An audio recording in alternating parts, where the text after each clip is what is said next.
大家好，我是 Younger。2026年，新加坡即將開始執行的新政策多達20個。說實話，很多人第一反應是又來新規定了，是不是又要管得更嚴，花錢更多？但其實呢，大多數人都看錯了重點，因為這20個新政對每個人的影響可能都不一樣。如果你把它們放在一起看，你會發現一個非常清晰的信號：新加坡的政策正在明確獎勵3類人。如果你屬於這3類人，未來幾年你會明顯感覺到生活更穩，風險更低，選擇更多。但如果你不在其中，那不好意思，制度成本會越來越清楚地擺在你面前。這20個即將開始執行的新政覆蓋了多個方面，有法律，有交通，有工作，有教育，有醫療，有住房，還有出入境、能源、消費。表面看起來很雜，對吧？但其實呢，他們背後只有一個核心邏輯，一句話說就是讓這個社會更安全、更高效、更可持續。什麼樣的人值得被這個國家長期投資？答案最終指向3類人。真正被政策偏愛的其實是第3類人。我們一類一類來看。首先是這20個新政裡最明確、最穩定被獎勵的一類人，長期工作、願意留下來、對系統有持續貢獻的人。你可能會想，現在 AI 這麼快，普通人是不是越來越危險？但你看新加坡怎麼做？首先，政府直接把年長員工重新僱傭津貼延長到2027年，只要你60歲以上，企業給你提供兼職、靈活工時、清晰職業規劃，每請一個人，政府補貼2500新幣。換句話說，政府在替企業分擔留人的成本。然後呢，漸進式加薪補貼再加碼。低薪員工只要加薪100新幣，2026年政府直接補貼20%。你會發現一個很現實的信號：新加坡不怕你普通，但它非常怕你被系統拋下。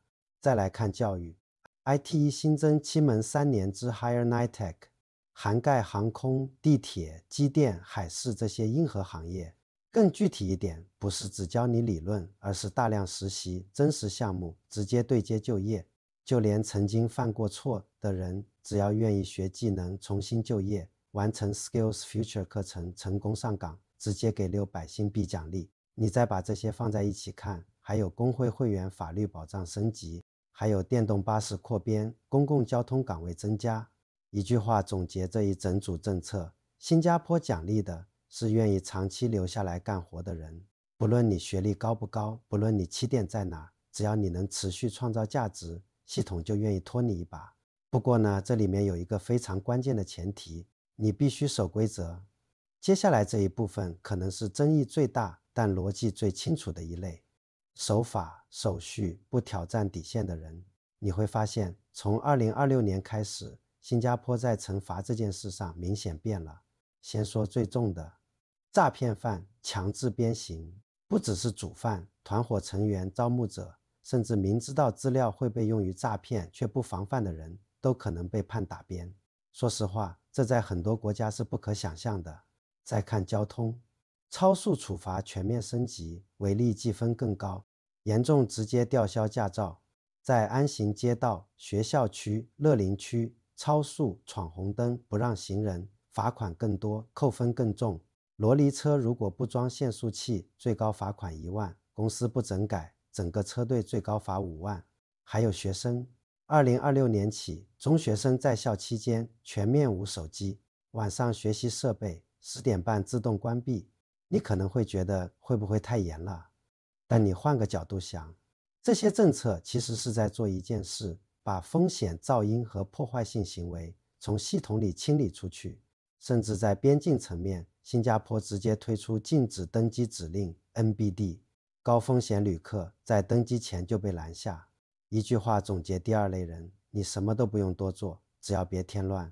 守規則的人會在一個越來越乾淨的系統裡生活，而真正被長期偏愛的其實是第3類人。這一類人是所有政策裡獲得最多隱性保護的人。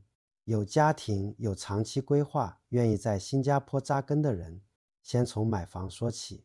2026年起，私宅開發商必須披露更多信息：承重牆在哪兒？垃圾房在哪兒？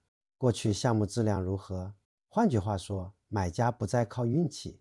再來看生活成本 ，FairPrice 折扣季續延長，電力合同自動續簽，必須提前多次提醒，而且60天內解約不罰錢。這些細節看起來不刺激，但對家庭來說非常重要。醫療呢？